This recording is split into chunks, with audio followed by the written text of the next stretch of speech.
everyone, my name is Joven Seiko Bachete, and today we're gonna talk about Module 5 Curriculum Evaluation and the Teacher under Chapter 4, which is Evaluating the Curriculum.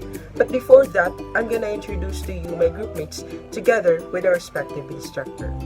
Hannah Saladaga, Bernard Christian Salupan, Alexa Jean Banluta, Ray Joseph Habagat, Marian de la Serna, Niliza May Patwal, and of course, our very own instructor, Dr. Nathalie Eldemenar. This presentation is divided into 3 lessons. Lesson 1, what, why, and how to evaluate curriculum. Lesson 2, curriculum evaluation through learning assessment. And lastly, Lesson 3, planning, implementing, and evaluating, understanding the connections. In this module, it is all about curriculum evaluation in the context of its definition and the role of teacher as an evaluator. It will represent the ways of evaluating the curriculum as written, planned, or implemented. It will reference popular curriculum models currently used in educational programs here and abroad. Ray Joseph, Alexa Jean, and Hannah will be discussing the lesson 1, so hope you guys watching. This time, let's talk about Lesson 1 entitled What, Why, and How to Evaluate Curriculum. What is curriculum evaluation? Why do we need to evaluate a curriculum? And how do we evaluate curriculum? So first, we have here our desired learning outcomes, so that will be guided on what we are going to achieve in this lesson. So first and foremost, at the end of this lesson, we are going to acquire clear understanding of what is curriculum evaluation. Then next, explain the need to evaluate the curriculum and how it's being done. And lastly, expanded knowledge about different curriculum evaluation models. First of all, we should start with what is curriculum evaluation. Curriculum evaluation is a component of curriculum development that responds to public accountability, and it looks into the educational reforms or innovations that happen in the teachers' classrooms, the school, district division, or the whole educational system as well. Actually, curriculum is made of 2 prime terms, curriculum and evaluation. Curriculum means a holistic or the totality learning experiences of the learner under the guidance of a teacher. Then evaluation is the process of collecting data on a program to determine its value or worth. It's simple to say that the curriculum evaluation is evaluation over a curriculum. It's also to assess the strength and weakness of a curriculum before implementation, and to assess the effectiveness of a curriculum after implementing. So there are 2 ways of looking at curriculum evaluation. First, the curriculum program evaluation, which is focused on the overall aspect of curriculum or the curriculum itself. Refers to a big curriculum, example, K-12 curriculum, integrated science program, and the outcome-based curriculum in teacher education. Second, curriculum program component evaluation, which is focused in components may include separate evaluation of achieved learning outcomes, curriculum process or teaching learning strategies, and instructional materials like books, modules, and models. So there are some curricularists who define curriculum evaluation. So let's look at how curricularists define curriculum evaluation. According to Ornstein and Hankins in 1998, curriculum evaluation is a process done in order to gather data that enables one to decide whether to accept, change, eliminate the whole curriculum, and that's why curriculum is dynamic, because it's changed from time to time. To McNeil in 1977, evaluations answered 2 questions.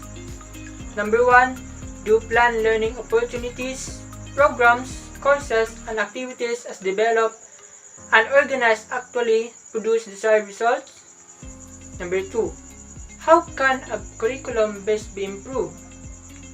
That's why we need to evaluate the curriculum in order for us to get the answers of that particular questions. According also to Gale in 1985, evaluation is a process to identify the weaknesses and strengths as well as a problem encountered in the implementation to improve the curriculum development process. And this means that it is really need to evaluate a certain curriculum to enhance the strength and to use the weaknesses and as the strength to improve the curriculum.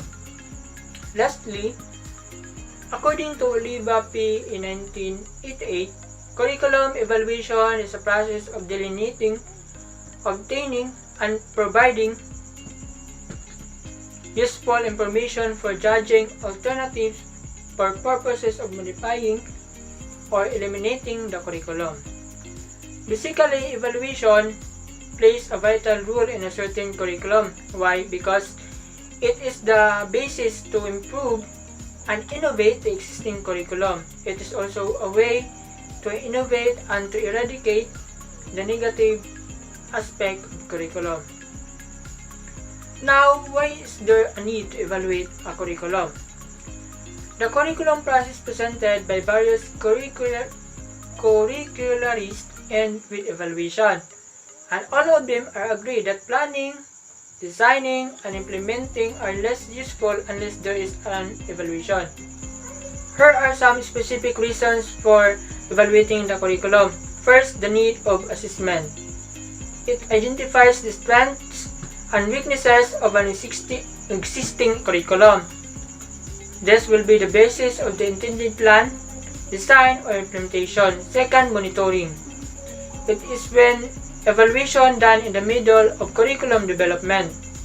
It will tell if the design or implemented curriculum can produce or producing the desired results. Next is terminal assessment.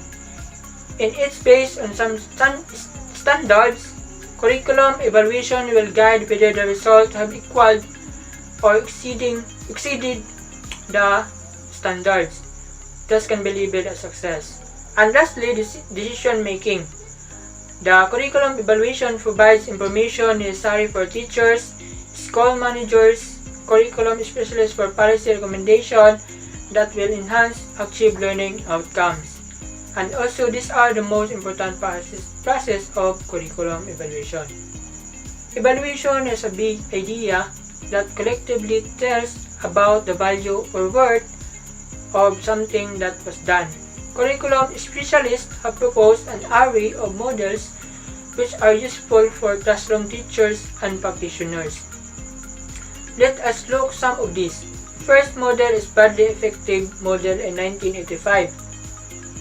Bradley wrote a handbook on curriculum leadership and development that provides indicators that can help to measure the effectiveness of a developed or written curriculum. For the purposes of the classroom teachers, some of the statements were simplified. First, we have to identify what curriculum you will evaluate. Example, elementary science curriculum, teacher education curriculum, student teaching curriculum, and field study curriculum. Then you find out if the curriculum you are evaluating answers yes or no. Answering yes to all questions means good curriculum as described by Bradley. And this is example of Bradley evaluation table.